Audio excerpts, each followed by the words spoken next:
हरि ओम, नमस्कारम हिंदू भाइयों। अभी हम लोग युग निर्माण अभियान की पंचोपचार प्रस्ताव के संदर्भ में विचार विमर्श कर रहे हैं।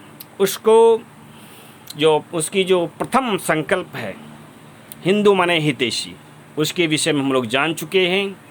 हम हिंदू क्यों हैं, इसको आध्यात्मिक रूप से हमारे ऋषि मुनियों ने किस प्रकार से प्रस्तुत किया, परिभाषित किया, उसको हम जान चुके हैं। और हम समस्त संसार ने हमको हिंदू संबोधन, एक सम्मानजनक संबोधन प्रदान किया।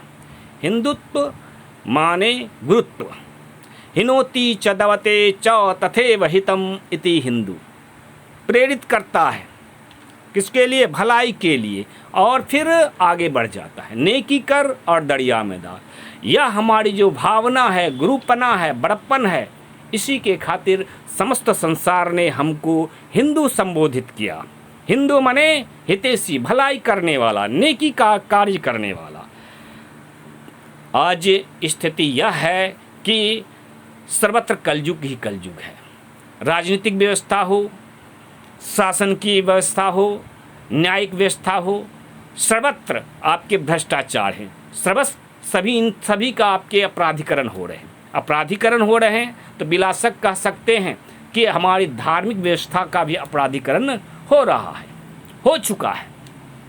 धर्म का क्षेत्र में जो कलुषित, जो भी अच्छी या बुरी चेष्टाएं होती है, संकल्प होती हैं, उसी का प्रभाव आपके समस्त समाज में, प्रत्येक संस्था में, घर परिवार में आपके व्यापते हैं, प्रकट होते हैं। तो स्थिति यह है कि हर जिम्मी पर पहरा है मुशरिक का हिंदुस्तान में, हर जिम्मी पर पहरा है मुशरिक का हिंदुस्तान में। क़यामत के दिन हैं ये तो क़यामत की रात क्या होगी। लो आ गई इतनी जल्दी रात क़यामत की, नेकी बदी की। आज तो यह स्थिति है कि आपके अच्छाई और बुराई दोनों की लड़ाई हो रही है, और अच्छे लोग अपने घर में दुबके हुए हैं, और उनका संस्कार यानी उनकी क़याम हो रहा है। उनके संस्कारों का जो विचलन हो रहा है, वही आपके यह क़यामत के दिन है। और मरने के बाद अब यह देश, यह समाज नरक लोक बनेगा या स्वर्ग लोक, देवलोक बनेगा या असुर लोक, यह उनके सुदृढ़ संस्कारों पर निर्भर करेगा। वो अच्छाई का पक्ष लेते हैं या बुराई का पक्ष लेते हैं, वह हिंदुत्व को अंगीकार करते हैं, उसके अनुसार जीवन यापन करते हैं, या फिर उसको त्यागते हैं। आज हम लोग द्वितीय संकल्प के विषय में जानेंगे, किस प्रकार से हम अपनी घर बैठे ही अपने परिवार की रक्षा के साथ देश धर्म की रक्षा कर सकते हैं। हमारा नारा है परिवार बचाओ, देश धर्म बचाओ। कैसे हम लोग अपने परिवार की रक्षा के साथ साथ देश धर्म की रक्षा कर सकते हैं? वह है आपके पवित्र पारिवारिक संबंधों के जो महत्व है, उसको अपने भावी पीढ़ी तक पहुंचा करके, आम जनों तक पहुंचा करके, और स्त्री जाति को सम्मानित प्रतिष्ठा प्रदान करके।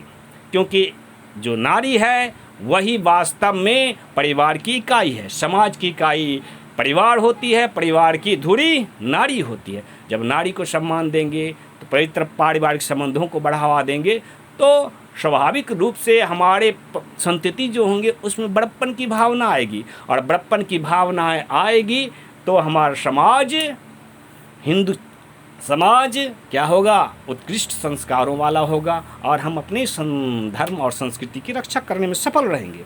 यही वो कार्य है जिसको आपको करने के लिए हज़रत मोहम्मद साहब उदाहरण के रूप में प्रस्तुत करा हूँ।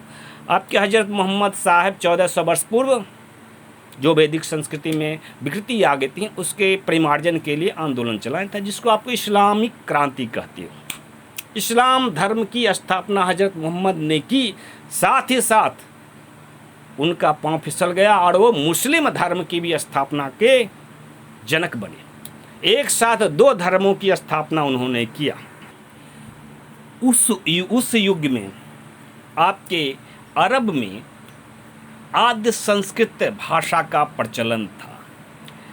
हजरत मोहम्मद साहब ने नमाज, कलमा, रोज़ा, हज, ज़कात के माध्यम से मिटती हुई वैदिक संस्कृति को पुनर्जीवित करने के लिए आपके प्रयास किया, किंतु आपके मुशरिकों के कारण, मुशरिक यानी विकृत चित्त, काफिरों यानी कि कुबेरों के कारण, धन कुबेरों के कारण वो उनकी योजना असफल रही।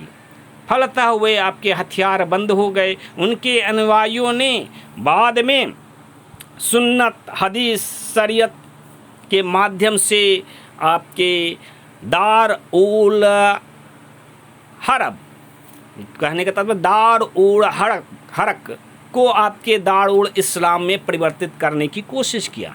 दार उल इस्लाम का तात्पर्य यही है आपके भूदेवी, ज्ञान देवी, जल देवी का समाज, दार, घर। उस दार का तात्पर्य आपके संस्कृत में होता है पत्नी। अब देखिए एक स्त्री को कितना वरीयता दिया गया है।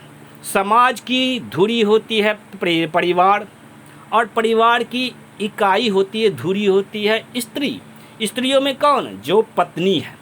जैसी आपके पत्नी हो गए, दंपत्ति होंगे, उसी प्रकार की आपकी उनकी संतान होगी, समाज होगी।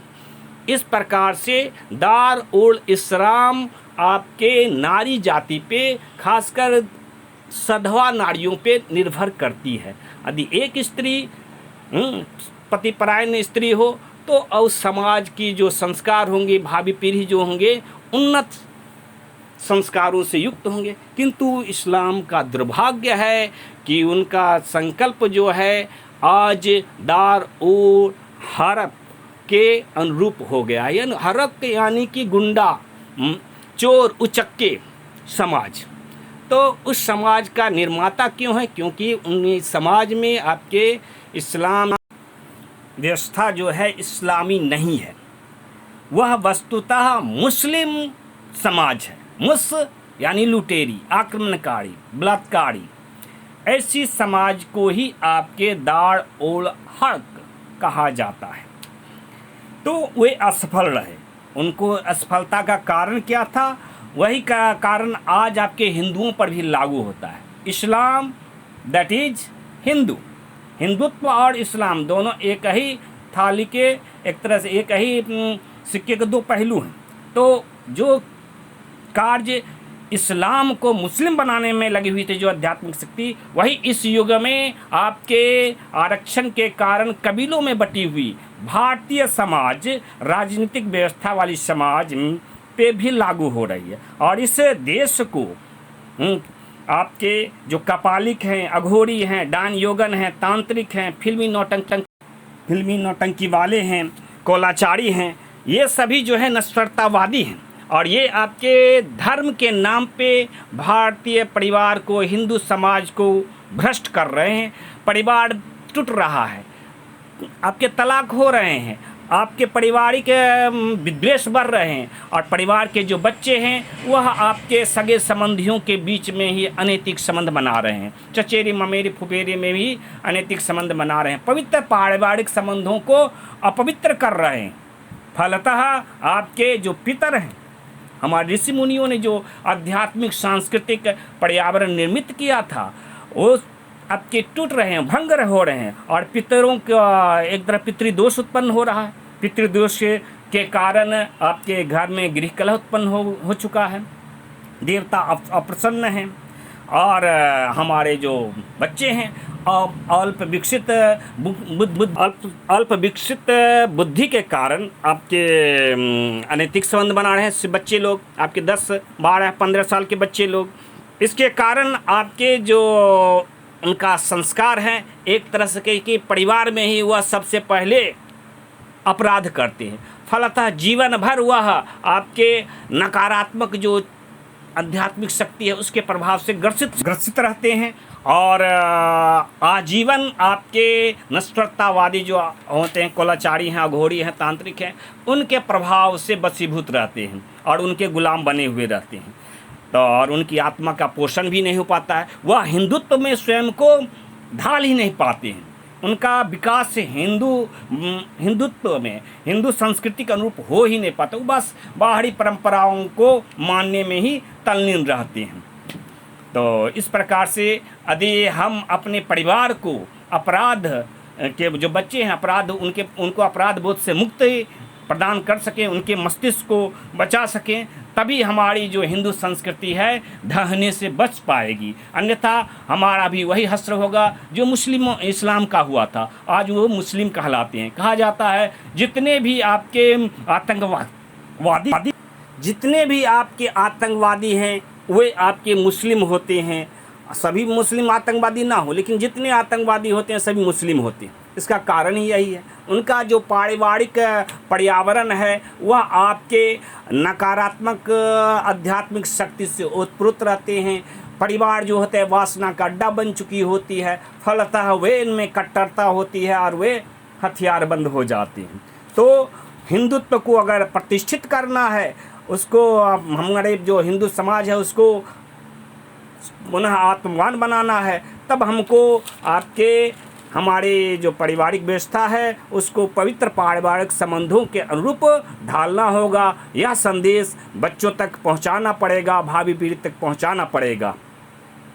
और इस कार्य में मुझे आप सभी हिंदू भाइयों का सहयोग चाहिए। यह संदेश आप स्वयं अपने परिवार वाले के जो बच्चे हैं उन तक पहुंचाएं, स्वयं भी आपके जो मित्र हैं, इष्ट मित्र हैं, उन तक पहुंचाएं, ताकि हमारा जो परिवार के बच्चे हैं उनकी दृष्टि जो है वासनात्मक ना हो और वे अपने माँ बहन बेटी जो भी हैं उनके प्रति आदर पूर्वक व्यवहार कर सकें। आपके मानस की एक श्लोक है, अनुज वधु भगनी सुत नारी, सुनो सठ कन्या सम ए नारी, इन्हीं कुदृष्टि बिलो कहीं जोई, ताहि बधे कछु पाप न होई। ऐसा कहा है आपके गोस्वामी तुलसीदास ने। और यह जो संदेश है बहुत ही महत्वपूर्ण है। हमारी पारिवारिक व्यवस्था टूट रही है, उसके बचाव के लिए हमें अपने बच्चों को सत्संकल्पी बनाना पड़ेगा। उन्हें वासना जो दृष्टि है उससे उनको मुक्त करना पड़ेगा। आइए हम लोग परिवार बचाएं, देश धर्म बचाएं, युग निर्माण करें, भारत को महान बनाएं। आओ हिंदू बने, विश्व बंधु बने। इस संकल्प को जन जन तक पहुंचाएं, लोकप्रिय बनाएं। मेरी साधुवाद, मेरी शुभकामना। जय हिंद।